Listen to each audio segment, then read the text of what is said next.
Praise the lord. నీ సన్నిధి అనే కార్యక్రమానికి మీ అందరికీ కూడా నా హృదయపూర్వక ఆహ్వానం పలుకుతున్నానండి. మరొకసారి మీ అందరితో కలిసి దేవుని సన్నిధిలో మనం అందరం ఉండడానికి దేవుడు మనకిచ్చిన మహాకృపను బట్టి ముఖ్యంగా దేవాదేవునికి వందనాలు చెల్లిస్తున్నానండి. మరి ప్రతి వారం కూడా మీరు టీవీల ముందు అలాగే ల్యాప్టాప్స్ ముందు దేవుని వాక్యాన్ని ప్రేమించి ఆయన ఏం మాటలున్నాయి ఉన్నాడో అని మా జీవితంలో ఎలాగ అది వర్తిస్తుందంటూ ఎంతోమంది ఆశపడి చూస్తున్న వారందరికీ కూడా నా హృదయపూర్వక వందనాలు. మన దేవుడు మాట్లాడే దేవుడు, సరిచేసే దేవుడు, బాగు చేసే దేవుడు. ఇంకోటి ఏం తెలుసండి, ఆయన సమృద్ధి అయిన జీవితం ఇచ్చే దేవుడు. మరి మనమందరం సమృద్ధిగా సంతోషంగా పరిపూర్ణమైన సంతోషం పొందుకొని ఏ మేడ మెద్దలు, ఏ ధనము, ఏ బంగారం, ఏ వెండి, ఏ జాబ్, ఏ పొజిషన్ మనకి ఇవ్వలేని సంతోషము మన యేసయ్య పాదాల చెంత మనము పొందుకుంటామండి. మరి మీరు కూడా ఎక్కడ అక్కడిక్కడ తిరగకుండా దేవుని వాక్యాన్ని విందాము. దేవుని వాక్యంలోని అనేకమైన మర్మాలను మరి వినడం మాత్రమే కాదు, అవలంబించి మరి దేవుని యొక్క మహిమను పొందుకుందామండి. మరి ఈరోజు వాక్యం ఏంటి అంటున్నారా? ఈరోజు సాత్వికులు ఎవరు, అసలు సాత్వికులకి ఉండే బ్లెస్సింగ్స్ ఏంటి అనేది మనం చూస్తాం. ముందుగా సాత్వికులకు వచ్చే 7 ఆశీర్వాదాలు ఏంటో బైబిల్లో లిఖితమైందండి. అవి విందాము. ఆ వాక్యాన్ని విని మనం ప్రోత్సాహపడి నేను కూడా సాత్వికుడుగా సాత్వికురాలుగా ఉండాలని ఆశపడుతున్నానని విశ్వాసముతో మనం ముందుకి వెళ్దాము. ముఖ్యంగా యేసుప్రభు మత్తయి సువార్త 11:29 వచనంలో, నేను సాత్వికుడను దీన మనసు కలవాడను కనుక మీ మీద నా కాడి ఎత్తుకొని నా యొద్ద నేర్చుకునుడి, అప్పుడు మీ ప్రాణమునకు విశ్రాంతి దొరుకును. దేవుడు ఇక్కడ ఈ యొక్క సువార్తలో దేవుడు మనకి చెప్తున్నాడు, మీ మీద నా కాడి ఎత్తుకొనండి, అప్పుడు మీ ప్రాణములకు విశ్రాంతి దొరుకుతుంది. సాత్వికులైన వారికి ఎప్పుడు కూడా దేవుని సహాయం ఉంటుందండి. ఈ లోకంలో మనము సాత్వికంగా ఉండాలని ప్రతిరోజు ఆశపడాలి.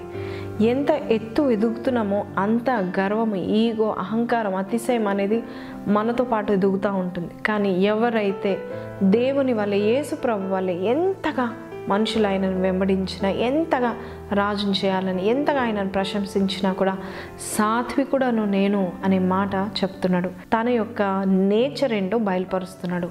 నేను సాత్వికుడను దీన మనసు గలవాడను, నా యొద్ద నేర్చుకోండి అని అంటున్నాడు. నిజమే, సాత్వికులు మరి ఈ లోకంలో ఎవరు లేరు. దేవుని కంటే, యేసు ప్రభు కంటే సాత్వికుడైన వాడు లేడు.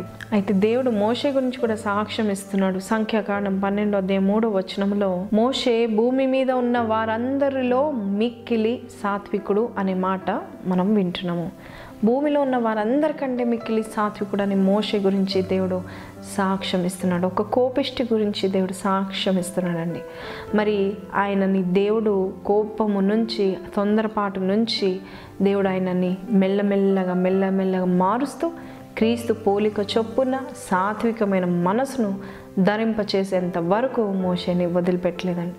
మరి సాత్వికంగా ఉంటే ఏం జరుగుతుంది? మొట్టమొదటి ఆశీర్వాదం ఏంటో చూద్దామా. మత్తయి సువార్త 5వ అధ్యాయంలో కొన్ని ధన్యతల గురించి యేసయ్య రాస్తూ, సాత్వికులు ధన్యులు, వారు భూలోకమును స్వతంత్రించుకుంటారు. ఈ ధన్యత సాత్వికులకు కలుగుతుందని యేసయ్య ప్రసంగించాడు. కాబట్టి ఈరోజు మొట్టమొదటి ఆశీర్వాదం ఏంటి అంటే, సాత్వికులు భూలోకాన్ని స్వతంత్రించుకుంటారు. భూమిని ఎలా స్వతంత్రించుకుంటారు? యుద్ధాలు చేసా, పోట్లాడా మరి ఎలాగ చేస్తారండి?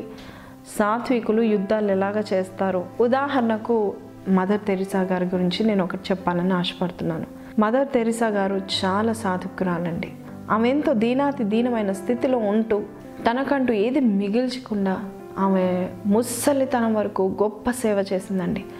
ఆఖరి వరకు గొప్ప సేవ చేసి మరి ఎవరు ముట్టని వారి దగ్గరికి వెళ్ళి ముట్టి సేవ చేసి వాంతులు తుడిచి ఆ యొక్క ప్రతి కార్యమును ఆమె తగ్గింపుతో చేసినట్టుగా మనం చూస్తున్నాము. భూలోకాన్ని స్వతంత్రించుకుంది. మంచి పేరు కలిగి భూలోకంలో ఆమె అంటే వారు ఎవరు లేరు, ఉండరు అని చెప్పి మరి ఆమె గురించి మంచి పేరు పొందుకున్న మదర్ తెరిసా ఒకసారి ఒక ఆర్గనైజేషన్కి వెళ్ళిందంటండి. ఆ ఆర్ఫనేజ్లో మరి ఆ రోజు ఆహారానికి కొదువుగా ఉందండి. చాలామంది ఆకలి వేస్తుంది అనే టైంలో మంచి ఆర్గనైజేషన్ దగ్గరికి వెళ్ళి ఓనర్తో మాట్లాడాలని ఎదురు చూస్తూ ఉంది. ఓనర్ పిలిచిన వెంటనే మదర్ తెరిసా గారు అడుగుతున్నారు, అయ్యా ఆర్ఫనేజ్ ఉందయ్యా, అనాథ పిల్లలకి అన్నం లేదయ్యా, మీరేమన్నా మాకు సహాయం చేయగలుగుతారా అని బతిలాడిందంట. అప్పుడు ఆ ఓనరు మదర్ తెరిసా గారి మీద మరి ఉమ్మి వేశారు, ముఖం మీద ఉమ్మి వేశాడంట. అప్పుడు మదర్ తెరిసా గారు ఎంతో సాత్వికమైన మనసుతో అన్నదంట, ఇది నాకు మరి అనాథ పిల్లలకి ఏమిస్తారో ఇవ్వండి అని అన్నదంట. అంటే అంతటి అనాథ పిల్లలు ఆమె పిల్లలు కూడా కాదండి, ఈ లోకంలో అనాథలుగా ఉన్న వారిని, ఏ దిక్కుమొక్కు లేని వారిని ఆమె చేర్చుకుంటూ సాత్వికమైన బుద్ధిని చూపించింది. భూమి వేసినా కూడా ఇది నాకే పోనీ, కానీ పిల్లలకి ఏమిస్తారు అని అడగంగానే ఆయన కదిలిపోయాడు. ఆమె తగ్గింపును, సాత్వికమైన గుణమును చూసి తగ్గింపును పొందుకొని వెంటనే సిగ్గుపడి మదర్ తెరిసా గారికి ఏమి కావాలో అవన్నీ కూడా దయచేశాడు. ఆమె సాత్వికము భూలోకాన్ని స్వతంత్రించుకునేలాగా చేస్తుంది, మనుషుల హృదయాన్ని దోచుకునేలాగా చేస్తుంది. నీ సాత్వికము ఖచ్చితంగా ఎదుటి వారు చెప్పగలగాలి నువ్వు సాత్వికుడువో కావో అని. మరి నిజమే, మోషే కూడా స్టార్టింగ్ తొందరపడినా కూడా తర్వాత ఎంతో సాత్వికంగా దేవుని కొరకు నిలబడిన వ్యక్తిగా, అలాగే ప్రజలకు దేవునికి రాయబారిగా నిలబడిన వ్యక్తి ఎన్నో శ్రమల పాలైన తర్వాత అప్పుడు దేవుని సన్నిధిలో సాత్వికుడుగా, మిక్కిలి సాత్వికుడుగా చలామణి అయ్యి మరి దేవుని దృష్టిలో ఆయన ఉన్నతమైన పేరు సంపాదించుకున్నాడండి. అలాగే రెండో ఆశీర్వాదం ఏంటో చూద్దాం. యోబు గ్రంథము 5వ అధ్యాయము 11వ వచనము. అట్లు ఆయన దీనులను ఉన్నత స్థలంలో ఉంచును, దుఃఖపడు వారిని క్షేమమునకు లేవనెత్తును. రెండోది దీన మనస్కులు గల వారు, సాత్వికులైన వారికి రెండో దీవెన ఏంటంటే ఉన్నత స్థలంలో దేవుడు వారిని నిలబెట్టే దేవుడు అండి. సాత్వికులుగా ఉండడం వల్ల మనము అందరికంటే కూడా ఉన్నత స్థలంలో నిలబడాలని ఆశపడుతున్నాం. హన్నా పాట పాడుతుంది కదా, 1 సమూయేలు 2వ అధ్యాయంలో మనం చూసినట్లయితే దీనులను ప్రధానులతో కూర్చోబెట్టే దేవుడు అండి మన దేవుడు. పెంట కుప్పల నుంచి దీనులను పైకి లేవనెత్తి ప్రధానులతో కూర్చోబెట్టే దేవుడు అండి. మరి నిజమే, దేవుడు సాత్వికులైన వారిని, దీనంగా ఉండే వారిని ఖచ్చితంగా వారిని ఎప్పుడు కూడా దేవుడు ఉన్నత స్థలంలో నిలబెట్టాలని కోరుతాడు. ఎందుకంటే సాత్వికులు చాలా తగ్గింపుతో వంగి మరి ప్రతి విషయంలో ఒక అణిగి మరిగి ఉంటారండి. మరి అటువంటి స్థితిగా ఉన్న వారిని దేవుడు హెచ్చించి ఉన్నత స్థలంలో నిలబెట్టాలని ఆశపడుతున్నాడు. సో ఆశీర్వాదంలో రెండో ఆశీర్వాదం ఏంటంటే సాత్వికులైన వారికి, దీనులైన వారికి ఉన్నత స్థలంలో దేవుడు రాసి పెట్టి ఉన్నాడు. కాబట్టి సాత్వికులుగా ఉన్న మనము సామెతలు 29:23లో ఉన్నట్టుగా మనం తగ్గించుకుందాము. సాత్వికమైన స్వభావం కలిగి ఉన్నప్పుడు దేవుని దృష్టిలో మనం విలువైన వారిగా ఉంటామండి. కాబట్టి సాత్వికులుగా ఉండడానికి మనము ప్రయత్నిద్దాం. మరి మూడవ ధన్యత ఏంటి, మూడో ఆశీర్వాదం ఏంటో చూద్దాం. మత్తయి సువార్త 11వ అధ్యాయము 29వ వచనములో ఇందాక చదివిన భాగంలో మరి ప్రయాసపడి భారం మోస్తున్న సమస్త పూజనులారా నా యొద్దకు రండి, నేను మీకు విశ్రాంతి కలుగచేసేదను అనే మాట యేసయ్య చెప్పిన మాట కదండి. అంటే మూడో ఆశీర్వాదం ఏంటంటే విశ్రాంతి దొరుకుతుంది. సాత్వికులు ఎప్పుడు రెస్ట్గా ఉంటారు. ప్రెషర్ కానీ, భయం కానీ, భీతి కానీ, దిగులు కానీ ఉండకుండా దేవుడు సాత్వికులైన వారికి ఎప్పుడు కూడా విశ్రాంతిని, నెమ్మదితనాన్ని దేవుడిస్తాడండి. సాత్వికంగా ఉండి చూడండి, కొట్లాటలు, సమస్యలు అన్నీ కూలిపోతాయి. మనమందరం కూడా సాత్వికంగా ఉండాలని మనం ఆశిద్దాం. మరి నాలుగోది ఏంటో చూద్దాము. 1 పేతురు పత్రిక 3వ అధ్యాయము 4వ వచనము.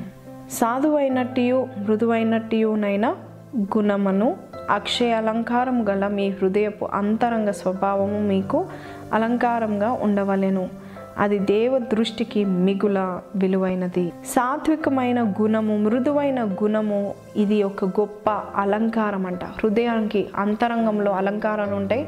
దాంట్లో హృదయంలో ఉన్న అలంకారానికి సాధువైన దీన మనసైన గుణము ఎంతో అలంకారంగా ఉంటుంది. అది దేవుని దృష్టికి విలువైనది. కాబట్టి నాలుగోది చూస్తే సాత్వికులు ఎప్పుడు దేవుని దృష్టిలో విలువైన వారిగా ఉంటారండి. సాత్వికులైన వారు ఈ లోకంలో విలువలు పొందవచ్చు, పొందలేకపోవచ్చు, కానీ దైవ దృష్టిలో ఎప్పుడు విలువైన వారుగా నిలబడతారండి. సాత్వికులైన వారు, తగ్గించుకునేవారు, సాధు గుణం వంటి వారు, దేవుని కొరకు వారు తగ్గించు ఓర్పు సహనం కలిగిన వారికి దేవుడిచ్చే మంచి అవకాశం అండి. ఆయన దృష్టిలో మనం విలువైన వారుగా ఉండే అవకాశం. హల్లెలూయా. మరి 5వదిగా మనం చూసినట్లయితే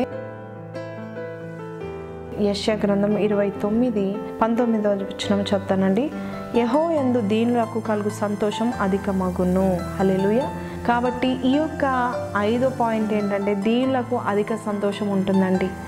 సాత్వికులైన వారికి దుఃఖం కంటే అధిక సంతోషము కలిగి ఉంటారండి. కాబట్టి సాత్వికంగా ఉండడము మంచిది, తగ్గింపు స్వభావంతో ఉండడం మంచిది. ఎందుకంటే దైవ దృష్టిలో మీరు విలువైన వారుగా ఉంటారు. అలాగే ప్రసంగి గ్రంథము 7వ అధ్యాయం 8వ వచనం మనం చూద్దామండి.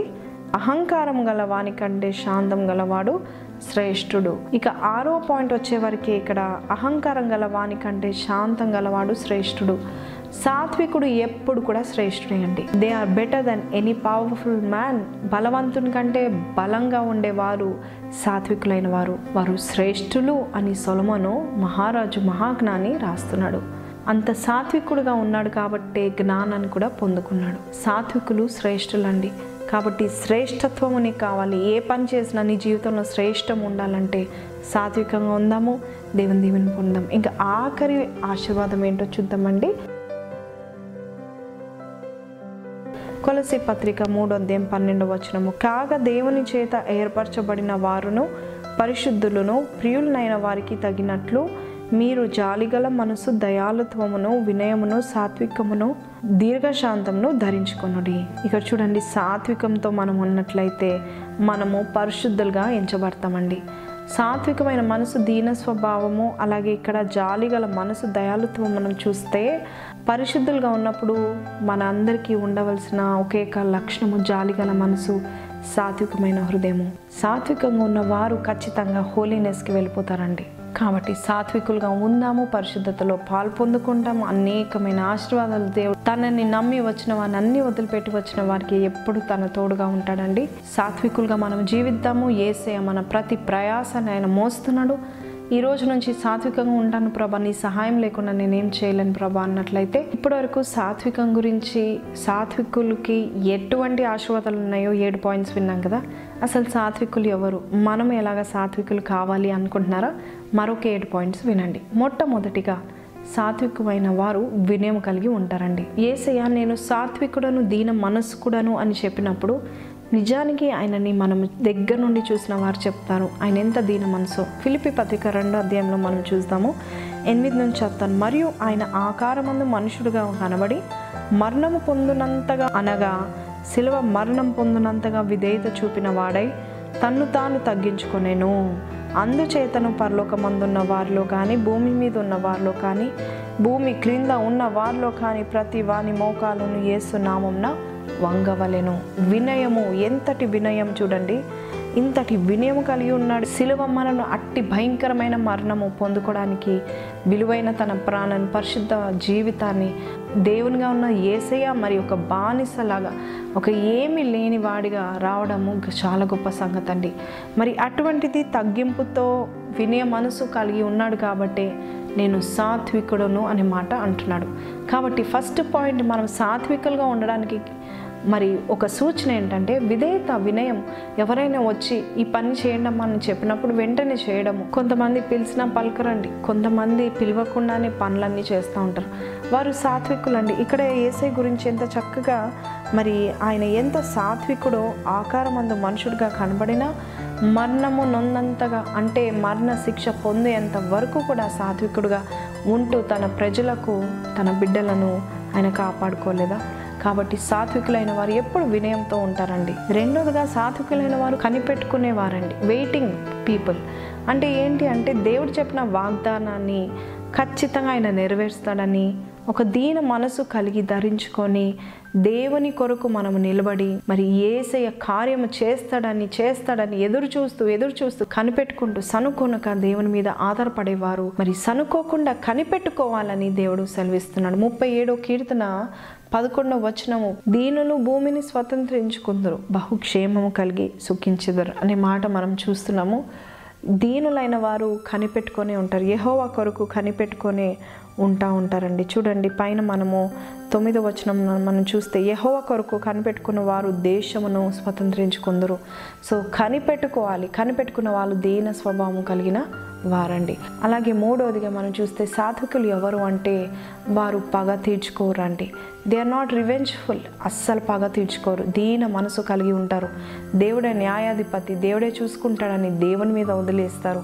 అలాంటి వారు పగ పట్టారండి, పగ తీర్చుకోరు. కొట్లాటలు, యోసేపు తన అన్నలు అందరు కలిసి ఆయనని హింసించి ఒక గుంటలో వేయంగానే మరి ఎటువంటి పగ తీర్చుకోకుండా ఎన్నో సంవత్సరాల తర్వాత కూడా వారు వచ్చిన పగ తీర్చుకోకుండా వారితో మృదువుగా మాట్లాడుతూ సాత్వికుడుగా నిలిచిపోయాడండి. మరి నిజమే, మరి సాత్వికులైన వారు పగ తీర్చుకోరు. 4వది మనం చూస్తే సాత్వికులైన వారికి పేషెంట్ చాలా హైగా ఉంటుందండి.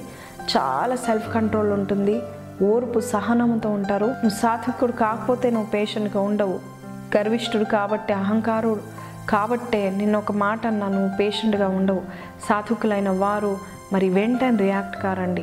హైలీ సెల్ఫ్ కంట్రోల్ పీపుల్గా ఉంటారండి సాత్వికులైన వారు. మనం కూడా అవలంబిద్దాము, మనం కూడా దేవుని కొరకు వాడబడే గుంపులో మనం ఉందాము. 5వదిగా మనం చూసినట్లయితే సంజాయిషి చెప్పడం కానీ, వారిని సమదిద్దుకోవడం, వారిని గొప్ప చేసుకోవడం కానీ ఉండదండి. సాత్వికులైన వారు తప్పుని తప్పుగా ఎంచుతారండి, కరెక్ట్ని కరెక్ట్గా ఎంచుతారు.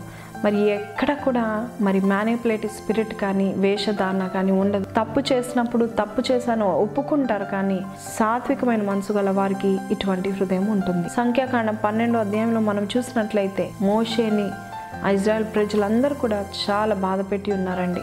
అలాగే ఇంకా మత్తయి సువార్త 27:14లో మనం చూసినట్లయితే దేవుడు మౌనంగా ఉన్నట్టుగా మనం చూస్తున్నాము. సాత్వికమైన వారు దోషిగా నిలబెట్టినప్పుడు మరి ఎక్కడ కూడా ఎగసిపడి మరి వారి మీద బ్లేమ్ గేమ్ ఆడుతూ ఎవరి మీదనో తప్పుడు నేరారోపణ చేసేవారు సాత్వికులు కారు. నేరారోపణ చేసేవారు సైతాను మనుషులు. యేసయ్య ఆయన అనుచరులు ఎప్పుడు కూడా మరి నేరారోపణ చేయరు. మరి 6వదిగా మనం చూసినట్లయితే ఇంకొక మంచి లక్షణం ఏంటంటే సాత్వికులైన వారికి చక్కని నిర్ణయం తీసుకునే మనసు ఉంటుందండి. They have good decision making skills.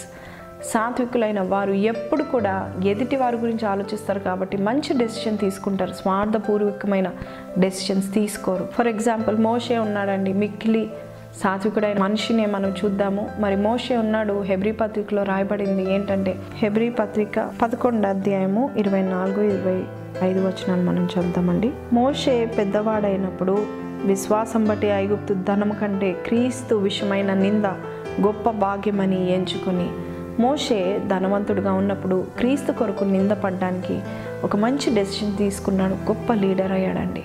ధనం కంటే, ఐశ్వర్యం కంటే మంచి డెసిషన్ మేకర్స్గా సాత్వికులు ఉంటారండి.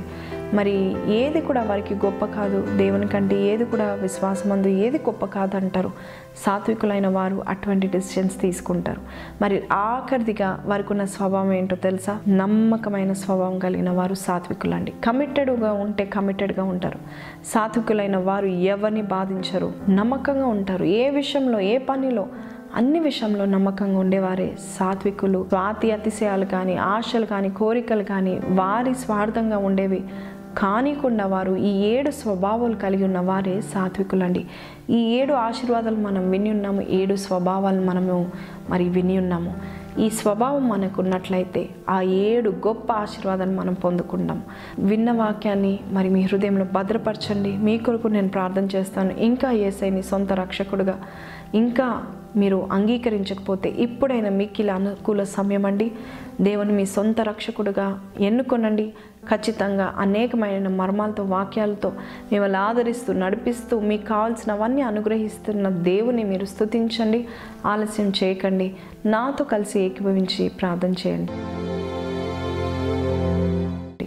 మహోన్నతుడగు తండ్రి, పరిశుద్ధమైన దేవా, ఇంతవరకు మాతో మాట్లాడి ఉన్నావయ్యా ప్రభువా. అయ్యా తండ్రి, దీవించండి. మా అందరికీ సాత్వికమైన మనసును పుట్టించండి. ఆ 7 స్వభావాలు మాలో ఉండాలయ్యా. ఆ 7 గొప్ప ఆశీర్వాదాలు కూడా మేము పొందుకోవడానికి కృపను చూపించండి అయ్యా. అయ్యా తండ్రి, ఎవరైతే చూస్తున్నారో ఈ వీడియోలో ప్రార్థనలో ఏకీభవిస్తున్నారో వారిని దీవించండి అయ్యా. ఎగ్జామ్స్లో ప్రిపేర్ అవుతున్న బిడ్డల్ని జ్ఞాపకం చేసుకొని, పెళ్ళైన వారికి, పిల్లలు కావాల్సిన వారికి జ్ఞాపకం చేసుకోండి అయ్యా. అయ్యా నీవే వారికి ఆన్సర్ని దయచేయండి అయ్యా. నీవే సహాయం చేయండి. ఈ రోజు నుంచి మేము ఎదుటి వారి వల్లే, లోకస్తుల వల్లే ప్రభా తండ్రి ప్రతి విషయానికి ప్రభా అయ్యా కొట్లాటలు పెట్టుకోకుండా సాత్వికంతో, సహనంతో, సమాధానంతో, ఓర్పుతో ఉండే భాగ్యాన్ని అయ్యా కుటుంబానికి దయచేయమని అడుగుచున్నాను స్వామి. నాతో పాటు ఏకీభవిస్తున్న ప్రతి బిడ్డను దీవించండి ప్రభా. అయ్యా వారి లోటుపాట్లు కొట్టివేయండి ప్రభా. ఆ గృహంలో నువ్వు అడుగు పెట్టండి ప్రభా. నువ్వు దర్శించండి, స్వస్థపరచండి, అద్భుతాలు చేసి నడిపించమని నజరేయుడైన యేసు పరిశుద్ధ నామములో అడిగి వేడుకొంచున్నాం తండ్రి. ఆమెన్.